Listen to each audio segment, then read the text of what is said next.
प्यारे बच्चों, आपका बहुत बहुत स्वागत है। मैं इंजीनियर पुनीत आपको अपने 20 वर्षों के कुछ एक्सपीरियंसेस शेयर करूंगा, बताऊंगा कि एग्ज़ाम आवर्स का मैनेजमेंट कैसे करना है। Exam is not only the exam what you get the knowledge from last pass year और from the books only. Because of आपने जो भी पढ़ा है, समझा है, केवल उस बात का एग्ज़ाम नहीं होता है।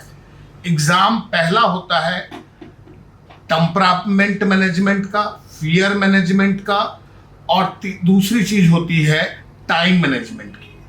पहला टेम्परामेंट मैनेजमेंट और फियर मैनेजमेंट, दूसरा टाइम मैनेजमेंट, और फिर तीसरा है नॉलेज रिप्रेजेंटेशन का। बिकॉज जब पहली बार जब आप एग्ज़ाम में घुसते हैं तो कोई भी बड़े से बड़ा बंदा हो, बहुत नॉलेजेबल हो, उसको एक फियर आता ही आता है, शायद मैं सब कुछ भूल गया हूँ। पहले सवाल में वो फियर लेवल 100% पे होता है। हो सकता है पहला सवाल ना हो आपसे, आप यह दिमाग में लेके चलें जब शुरू करें कि मुझे 20 सवाल, 10 सवाल या 15 सवाल, जो भी आप अपनी एक फिगर बना लें, वो नहीं करने को पड़ेंगे या नहीं कर पाऊंगा मैं, छोड़ दो। हो सकता है वो 10 के 10 पहले ही राउंड में आपको मिल जाएं। पहला पढ़ा नहीं हुआ, दूसरा पढ़ा नहीं हुआ, तीसरा पढ़ा नहीं हुआ। थोड़ी देर बाद जब आप अभ्यस्त हो जाएंगे कि अब फ्लो में आ गए हैं आप, तो वही सवाल जो आपसे फर्स्ट राउंड में नहीं हो रहे थे वो होने लगेंगे, आसानी से होने लगेंगे। बहुत आसान सी बात है।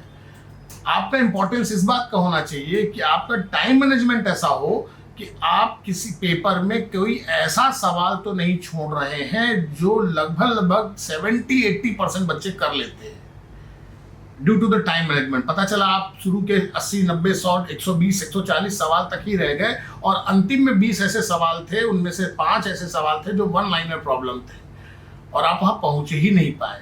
तो टाइम मैनेजमेंट का, स्ट्रेस मैनेजमेंट का एग्जाम है। डरिए नहीं, जो पढ़ा है वो दिमाग में है। ये फियर कहता है कि शायद वो सब भूल गए हैं। 4 ऑप्शंस हैं वहां पे, उनमें देखते ही आपको दिमाग में आएगा हाँ ये वाला पार्ट सही है। तो डरने की आवश्यकता नहीं है, कतई डरने की आवश्यकता नहीं है।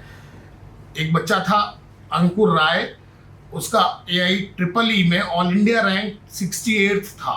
उस दिन वो फियर मैनेजमेंट उस पर हावी नहीं हो पाया, और वही बच्चा जो ऑल इंडिया 68 रैंक AIEEE में लाया, वो JEE के एग्जाम में, IIT तब अलग होता था, उस एग्जाम में 4000 समथिंग रैंक ला पाया, जबकि उसका नॉलेज लेवल में कोई अंतर नहीं था। उस दिन वो फियर मैनेजमेंट उस पर हावी हो गया।